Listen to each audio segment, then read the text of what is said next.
Welcome back to Krishna stitching world. నా ఛానల్ని నేను కొత్తగా స్టార్ట్ చేశాను. ఛానల్ సపోర్ట్ చేయండి ప్లీజ్. నేను బోట్ నెక్ బ్లౌజ్ కటింగ్ చూపిస్తున్నానండి ఈరోజు.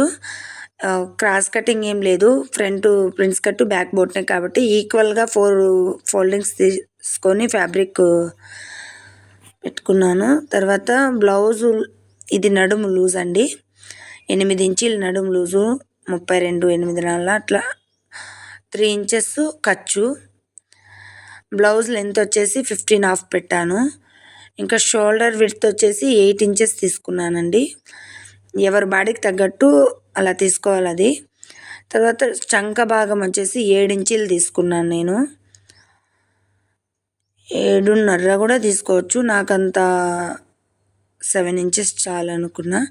ఇంక ఇది నార్మల్గా ఈ ఎండింగ్ పాయింట్ దగ్గర నుంచి వెడల్పుగా ఇలా గీసుకోవడం, అదేం పెద్ద కొలత అవసరం లేదు. తర్వాత ఈ కింద నడుము కొలతకి సమానంగా చంక భాగం కొలత కూడా గీసుకోవడము. 2 బాక్సులు గీసాను కదా, అది వచ్చి ఖర్చు భాగం అన్నమాట.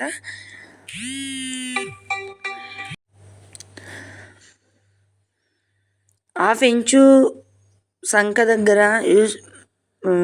నార్మల్ కరువు గీసుకోవడమే, అదేం కొలత ఉండదు. ఇంకా తర్వాత ప్రిన్స్ కటింగ్ లెంత్ అయిపోతుందని వీడియో నెక్స్ట్ వీడియోలో చూపిస్తాను. నేను ఎటువంటి కప్స్ యూజ్ చేయకపోయినా నా ప్రిన్స్ కట్ వచ్చి పర్ఫెక్ట్ కూర్చుంటుంది, మీరే ఫైనల్ అవుట్ చూస్తారులేండి. ఇంకా బ్యాక్ వచ్చేసి విడ్త్ వచ్చేసి 3 ఇంచెస్, కిందకి డౌన్ వచ్చేసి 2.5 ఇంచ్ తీసుకున్నాను. ఇంకా main fabric lining fabric use చేసి కటింగ్ చేసుకుంటున్నానండి. నేను ఇది ఫ్రంట్ ఓపెన్ కాబట్టి బ్యాక్ మెయిన్ ఫ్యాబ్రిక్ ఫోల్డింగ్ వైపు చూసుకొని కటింగ్ చేసుకున్నాను. Front open blouse. నేను ఛానల్ కొత్తగా స్టార్ట్ చేశాను, ప్లీజ్ సపోర్ట్ మీ. ముందు మంచిగా వీడియో ఎడిటింగ్ చేసి మంచి వాయిస్ ఓవర్ మంచి కటింగ్ వీడియోస్ పెడతానండి, బ్లౌజ్ వీడియోస్ ట్రై చేస్తాను. ఇక్కడ వచ్చేసి పైపింగ్కి శారీలో ఫ్యాబ్రిక్ యూజ్ చేసి పైపింగ్ థ్రెడ్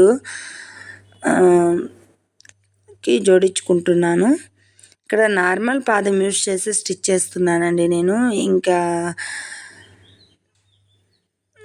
ఇది వచ్చేసి లోపలకి మనము ఏదైతే కుట్టుకున్నామో అది మెయిన్ రావాలా, ఎడ్జెస్ వచ్చేసి లైనింగ్ ఫ్యాబ్రిక్కి ఇటు సైడే రావాలా.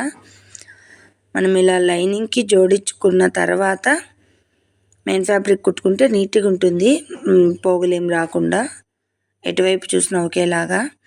ఇంకా పైన కింద ఏం నేను స్టిచ్ చేయలేదు చూడండి, ఓన్లీ మిడిల్ పార్ట్కి మాత్రమే జోడించుకుంటున్నా.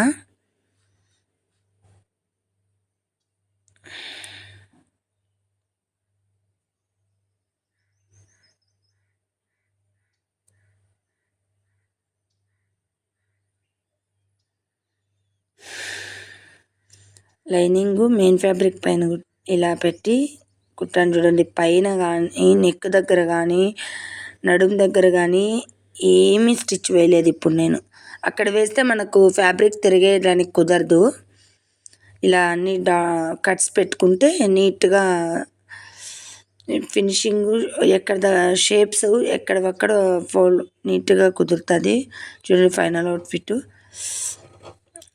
బ్యాక్ పీస్ ఫైనల్ అవుట్ఫిట్ అండి ఇది.